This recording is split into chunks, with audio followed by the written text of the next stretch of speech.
या लेक्चरमध्ये आपण अँग्युलर डिस्प्लेसमेंट, अँग्युलर वेलोसिटी आणि अँग्युलर ॲक्सेलरेशन म्हणजे काय ते बघणार आहोत. त्याआधी रेडियस वेक्टर म्हणजे काय हे आपल्याला बघायचं आहे. तर स्केलर आणि वेक्टर या दोघांमध्ये असलेला फरक, स्केलर आणि वेक्टर बघा दोघांमध्ये काय फरक आहे बघा. Scalar has magnitude only, scalar has magnitude only, but vector has magnitude as well as direction, magnitude as well as direction. Scalar has magnitude only, but vector has magnitude as well as direction. बघा, suppose a particle performs circular motion, suppose a particle performs circular motion.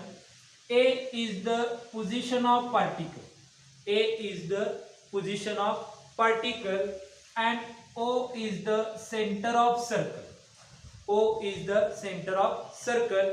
त्यानंतर आपण एक vector draw करणार आहे from centre of circle to the position of particle. वेक्टरची direction काय बघा, from centre of circle to the position of particle.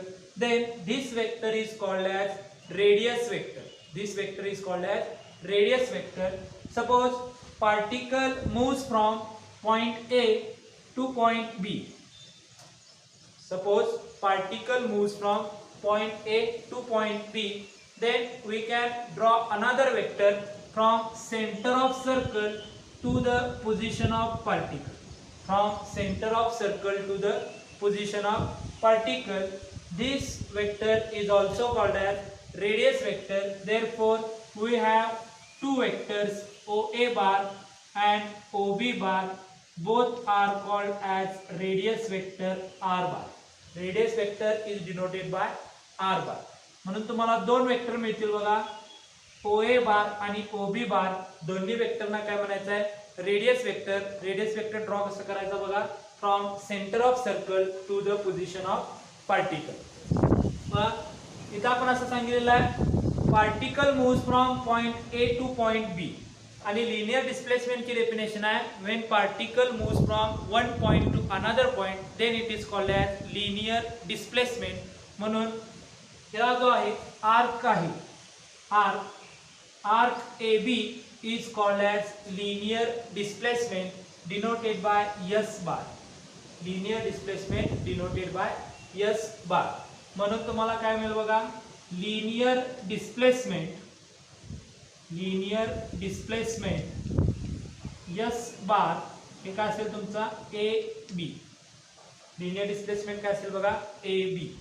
त्यानंतर आपण बघणार आहे angular displacement. Angular displacement is denoted by theta bar. Angular displacement is denoted by theta bar.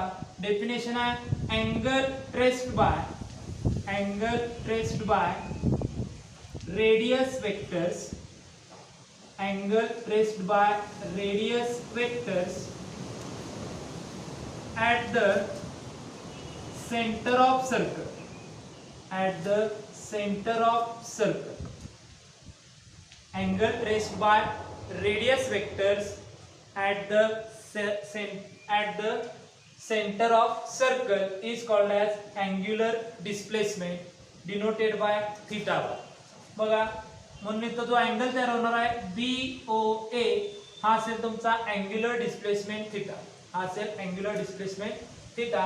Angular displacement is given bye, angular displacement is given by length of arc, length of arc divided by radius, divided by radius. Length of arc म्हणजेच काय ना बघा, length of AB divided by radius R. आणि AB ची length आहे S divided by radius R, म्हणजेच असेल angular displacement theta. Angular displacement theta म्हणून तुम्हाला थीटा इक्वल्स टू फॉर्म्युला मिळेल S डिवायडेड बाय R. ह्यावरून S equals to R theta, S equals to R theta. बघा त्याच्यामध्ये theta angular displacement, S linear displacement, R असेल radius of circle. यानंतर बघायचं आपण अँग्युलर वेलोसिटी। यानंतरचा पॉइंट आहे अँग्युलर वेलोसिटी। बघा angular velocity is denoted by omega bar. Angular velocity is denoted by omega bar. Angular velocity definition आहे rate of change of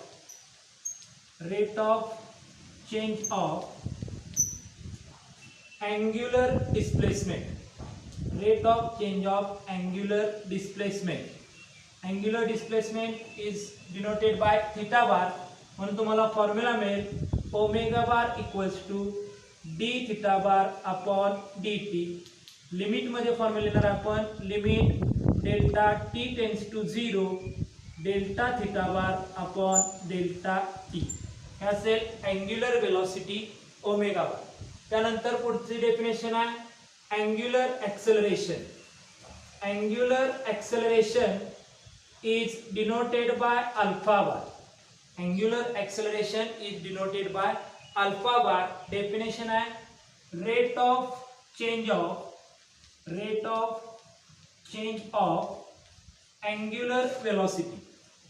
angular velocity म्हणून formula तयार होईल बघा alpha bar equals to D omega bar upon D T. Limit मध्ये लिहिणार आहे limit delta T tends to 0 delta omega bar upon delta T. Delta omega bar upon delta T. बघा आपण काय काय सांगितलं suppose a particle performs circular motion A is the initial position of particle in time t particle moves from point A to point B। सुरुवातीची position आहे at point A ला। O हा काय असेल सर्कलचा सेंटर असेल तर from centre of circle to the position of particle आपण एक वेक्टर ड्रॉ केला ओ ए बार, तो त्या वेक्टरला म्हणायचं रेडियस वेक्टर आर बार। त्यानंतर particle from A to point B पर्यंत काय होईल मूव्ह होईल। त्यावेळेला आपण एक वेक्टर ड्रॉ केला from centre of circle to the position of particle, तो वेक्टर असेल ओ बी बार, त्याला सुद्धा म्हणायचं रेडियस वेक्टर। म्हणून रेडियस वेक्टरची डेफिनेशन अशी आहे a vector drawn from centre of circle to the position of particle. तुम्हाला दोन रेडियस वेक्टर मिळतील ओ ए बार ओ बी बार। तर त्यानंतर particle moves from point A to point B आणि लिनियर डिस्प्लेसमेंटची डेफिनेशन आहे when particle moves from one point to another point then it is called as linear displacement. म्हणून A बी हे असेल तुमचं लिनियर डिस्प्लेसमेंट एस बार। त्यानंतर बघितलं आपण अँग्युलर डिस्प्लेसमेंट। अँग्युलर डिस्प्लेसमेंटची डेफिनेशन अशी आहे angle traced by radius vectors at the centre of circle. सर्कलच्या सेंटर जवळ रेडियस वेक्टरनी तयार केलेला जो अँगल आहे त्या अँगलला काय म्हणायचं बघा अँग्युलर डिस्प्लेसमेंट। म्हणून बी ओ ए हा असेल अँग्युलर डिस्प्लेसमेंट थीटा। त्यानंतरची डेफिनेशन आहे angular velocity. Angular velocity is denoted by omega bar. Definition आहे rate of change of angular displacement. म्हणून omega bar equals to D theta bar upon D T equals to limit delta T tends to 0 delta theta bar upon delta T. Next definition आहे angular acceleration alpha bar. Angular acceleration is defined as rate of change of angular velocity. Rate of change of angular velocity म्हणून formula तयार होईल alpha bar equals to D omega bar upon D T equals to limit delta T tends to 0 delta omega bar upon delta t. तर हे angular displacement angular velocity आणि angular acceleration. यानंतरचा point आपण बघायचा आहे characteristics of circular motion. Characteristics of circular motion.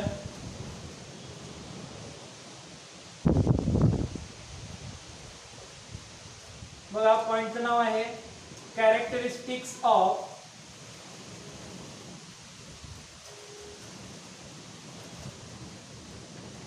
circular motion। characteristics of circular motion। पहिली characteristics दिल्या, it is an accelerated motion. It is an accelerated motion. It is an accelerated motion. Circular motion हे ॲक्सेलरेटेड motion आहे असं म्हटलेलं आहे. का म्हटलेलं आहे बघूया. सर्क्युलर मोशन बघा, suppose a particle performs circular motion. समजा पार्टिकल काय करत असेल, सर्क्युलर मोशन परफॉर्म करत असेल. A is the initial position of particle. A is the initial position of particle. Then particle moves from point A to point B. After some time it moves from point B to point C, and then from C to point D and come back to the point A. बघा, हे झाले तुम्हाला चार काय मिळतील, positions of particle while performing circular motion. Particle circular motion perform करताना समजा ह्या चार पोझिशन्स तुमच्याकडे असतील तर काय सांगितले बघा, जर या प्रत्येक पॉइंट पासून तुम्ही एक टँजेंट ड्रॉ केली, प्रत्येक पॉइंट पासून एक टँजेंट ड्रॉ केली तर दिलेली टँजेंट बघा, this tangent shows that direction of motion of direction of velocity of particle, direction of velocity of particle. बघा, ती टेंजेंट काय दाखवणार आहे, direction of velocity of particle. बघा, ए या पॉइंट पासून काढलेली जी टेंजेंट आहे ही टेंजेंट काय दाखवेल बघा, direction of velocity of particle at point A. म्हणून याला नाव दिलं आपण VA. नाव दिलं VA.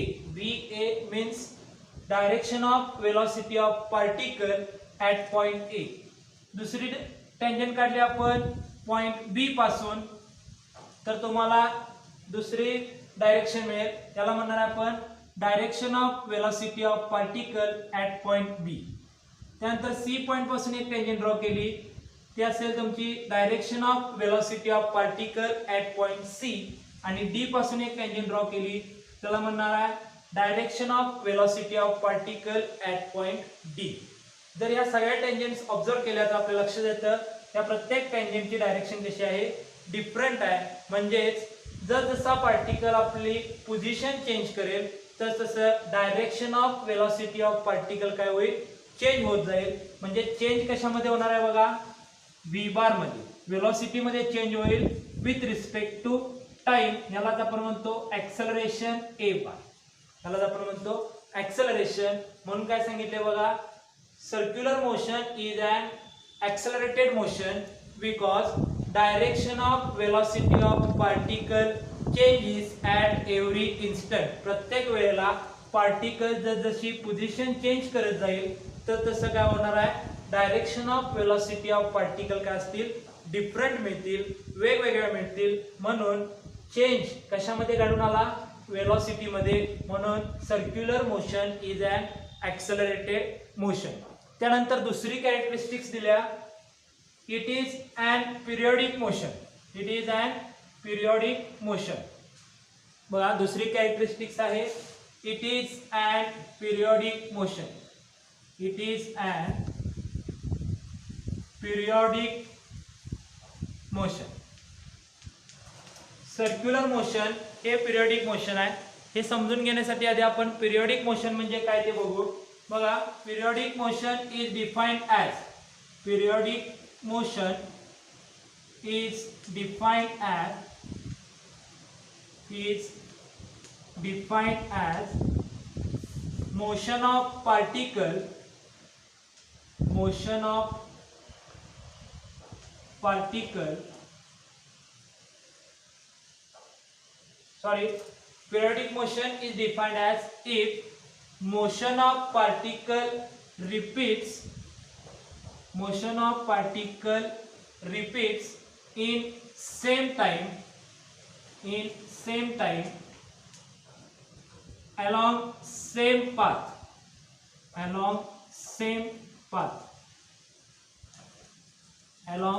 path. बघा, जर पार्टिकलचं मोशन एकाच मार्गावरून आणि एकाच वेळेला ठराविक वेळानंतर पुन्हा पुन्हा त्याच मार्गावरून रिपीट होत असेल, पार्टिकलचं मोशन ठराविक वेळेला सेम पाथवरून म्हणजे त्याच मार्गावरून पुन्हा पुन्हा रिपीट होत असेल तर त्या मोशनला म्हणायचं आहे पिरियडिक मोशन. फॉर एक्झाम्पल आपण बघणार आहे, समजा if we consider second hand, if we consider second hand of clock, घड्याळातील सेकंड काट्याचं आपण उदाहरण घ्यायचं आहे. समजा आता सेकंड काटा 12 वरती आहे, पुन्हा 12 वरती येण्यासाठी त्याला लागणार आहे 60 सेकंद एवढा वेळ, त्याला लागणारा वेळ असेल 60 सेकंद. 60 सेकंदानंतर तो काय करेल, एक रिव्हॉल्यूशन पूर्ण करून पुन्हा 12 वरती येईल. पुढच्या 60 सेकंदांनी तो पुन्हा काय करेल, एक रिव्हॉल्यूशन पूर्ण करून 12 वरती येईल. म्हणजेच तो त्याच मार्गाने सेम पाथवरून तो काय करणार आहे, दर 60 सेकंदाला काय करणार आहे, आपलं मोशन रिपीट करणार आहे. म्हणून second hand of clock represents periodic motion. Second hand of clock represents periodic motion. बघा, म्हणून सर्क्युलर मोशन, सर्क्युलर मोशन मध्ये सुद्धा काय होतं, पार्टिकल, सर्क्युलर मोशनची डेफिनेशन काय बघा, when particle the motion of particle along the circumference of circle. समजा particle A या पोझिशन पासून स्टार्ट होतो आणि पुन्हा ए ला येत असेल आणि त्याचा मार्ग सर्क्युलर असेल तर त्याला आपण काय म्हणणार आहे, सर्क्युलर मोशन असं म्हणणार आहे. पुन्हा पुन्हा त्याच मार्गावरून त्याच वेळेला पार्टिकल काय करेल, आपलं मोशन रिपीट करेल, म्हणून त्याला काय म्हटलेलं आहे, circular motion is and periodic motion. तर ह्या झाल्या कॅरेक्टरिस्टिक्स ऑफ सर्क्युलर मोशन. त्यानंतर आपण बघणार आहे right hand thumb rule. Right hand thumb rule बघा, राईट हँड थंब रूल काय दिलेला आहे, right hand thumb rule is if the fingers of right hand are curled in the sense of direction of particle, then the outstretched thumb shows direction of angular velocity. समजा एक example बघू आपण.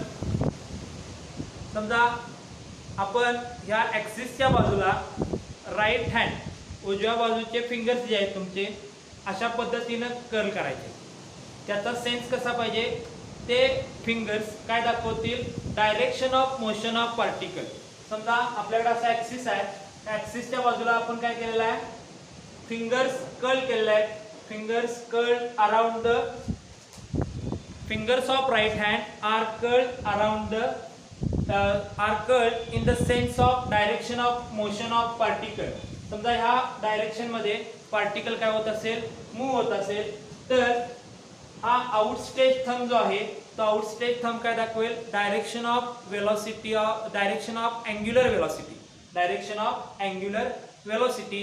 म्हणून right hand thumb rule काय दिला बघा, if the fingers of right hand, right हँडचे fingers मी काय केले, curled in the sense of direction of motion of particle. हे जे फिंगर्स कर्ल केलेले आहेत हे fingers direction of motion of particle दाखवत असतील तर आउटस्ट्रेच थंब, बाहेरच्या बाजूला जो थंब दिसतो तो थंब काय करेल, shows direction of angular velocity, direction of angular velocity. यानंतर आपण बघणार आहे फ्रिक्वेन्सी. यानंतर आपण बघणार आहे फ्रिक्वेन्सी. त्याआधी बघूया टाइम पिरियड. टाइम पिरियड म्हणजे काय दिले बघा, time period is defined as time taken by particle, time taken by particle to complete one revolution. Time taken by particle to complete one revolution.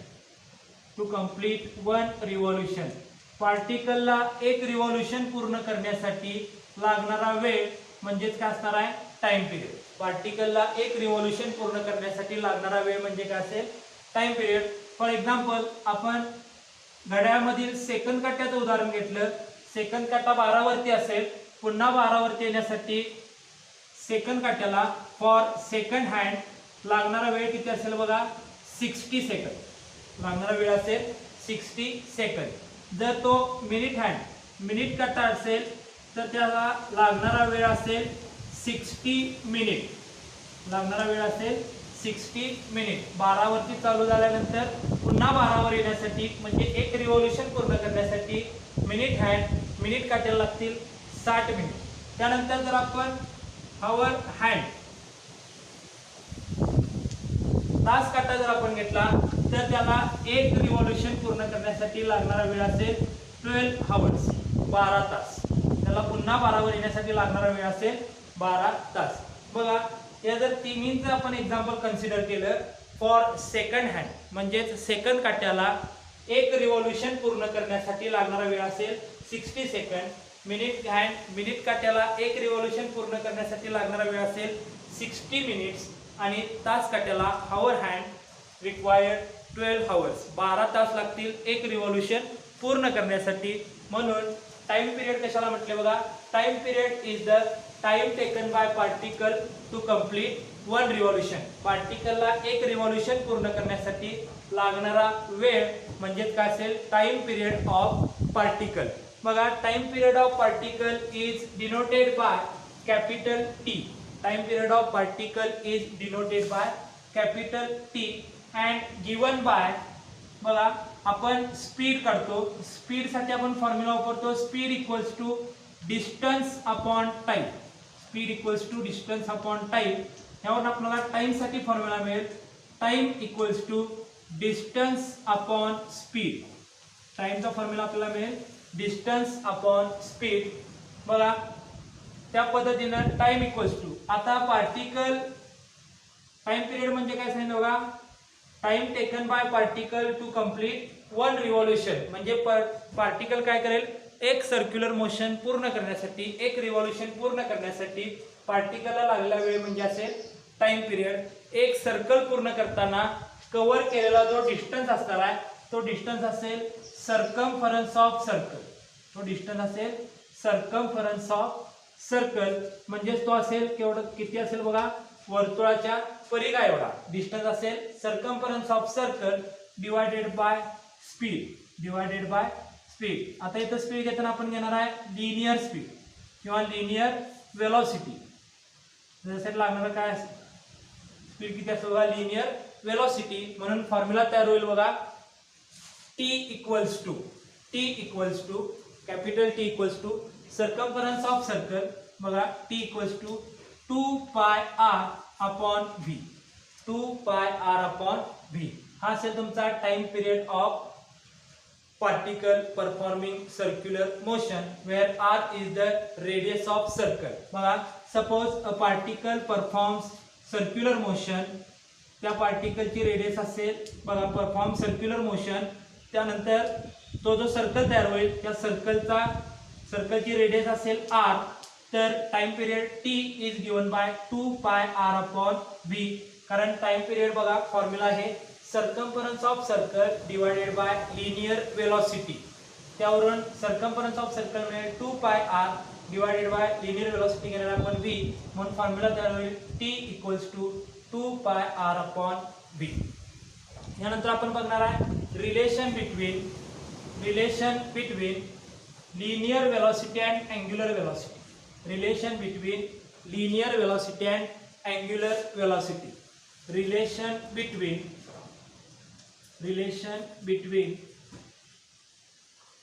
linear velocity and angular velocity.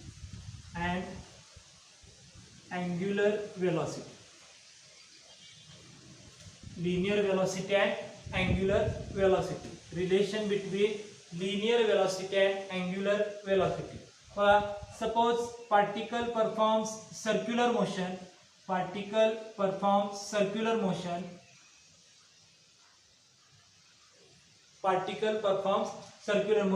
A is the initial position of particle. त्यानंतर B final position of particle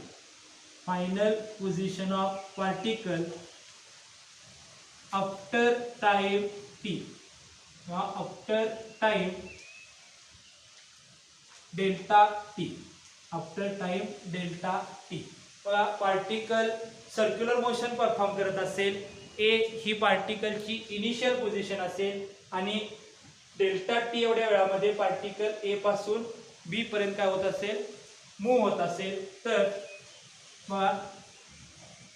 आपल्याला दोन radius vector मिळतील ओ ए O B, आणि ह्या दोन radius वेक्टरनी तयार केलेला जो अँग्युलर डिस्प्लेसमेंट असेल, जो अँगल तयार केला असेल, त्या अँगल आपण म्हणणार आहे अँग्युलर डिस्प्लेसमेंट, डिनोट केला आपण डेल्टा थिटानं.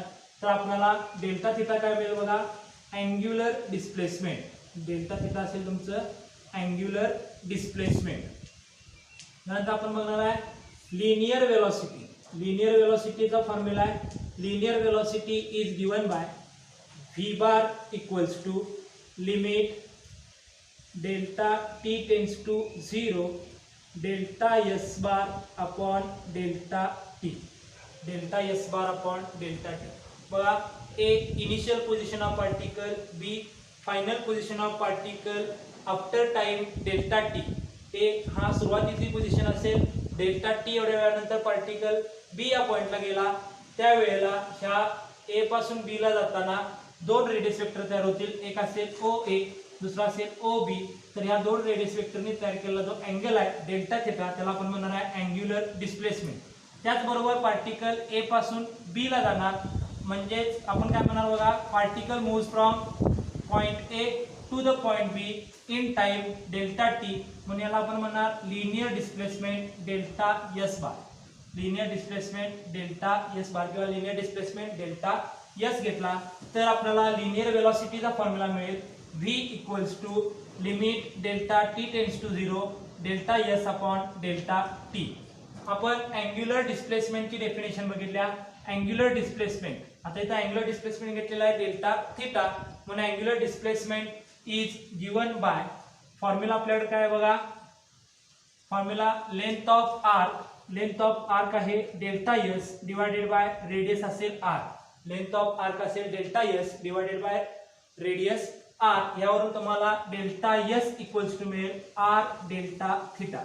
डेल्टा एस ची व्हॅल्यू मिळेल आर डेल्टा थिटा. ही व्हॅल्यू या लिमिट मध्ये पुट केली, फॉर्म्युला तयार होईल limit delta T tends to 0 delta theta into R divided by delta T. यामध्ये आर कॉन्स्टंट बाजूला काढला, limit delta T tends to 0 delta theta divided by delta T.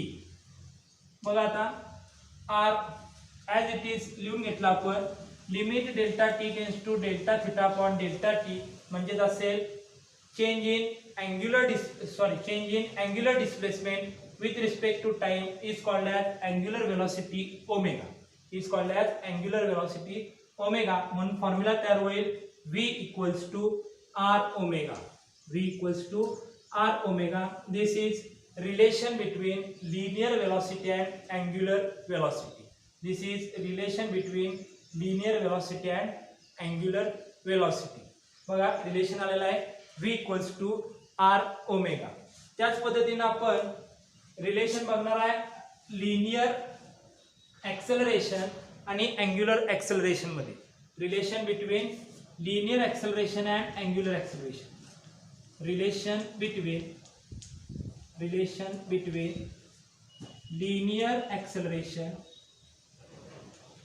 And angular acceleration. बघा त्यासाठी आपण घेणार आहे formula linear acceleration. Linear acceleration is given by linear acceleration A bar. Linear acceleration A bar A equals to formula आपल्याकडे आहे limit delta T tends to 0 delta V upon delta T. Delta V upon delta T. बघा आता या लिमिटमध्ये काय दिलेलं आपल्याला, limit delta T tends to 0 delta V upon delta T.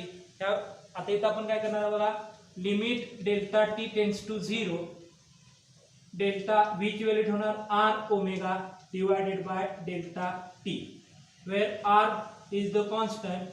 Limit delta T tends to 0 राहणार delta omega upon delta T. R as it is दिला, limit delta T tends to 0 delta omega upon delta T, म्हणजेच काय मिळेल बघा, change in angular velocity with respect to time is called as angular acceleration alpha. म्हणून formula मिळेल a equals to r alpha.